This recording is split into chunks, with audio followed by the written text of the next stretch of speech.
what can we do to really help young people find productive ways to be successful in Australian society, being first-generation Australians coming from war-torn countries, coming from refugee backgrounds. And part of it is sharing our stories to the wider community. We come from collectivist cultures where storytelling is very, very powerful, very, very meaningful, allows us to grieve, to celebrate, to do all of these things in unity. And so AYI really came from that collective mourning and now to a collective uprising, and Reclaim Voices is just one aspect of that.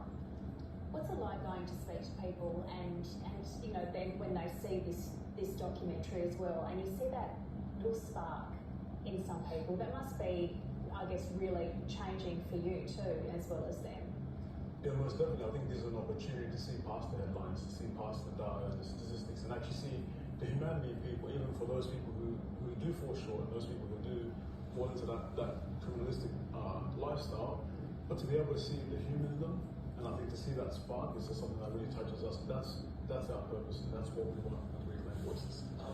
When you're working on something like this, how important was it for you to not necessarily have deficit mindset that is very often put upon you, coming through, I mean, like telling stories that are strengths-based rather than, you know, woe is us and all that kind of stuff, because I think that's a very important thing that particularly happens in the Aboriginal community.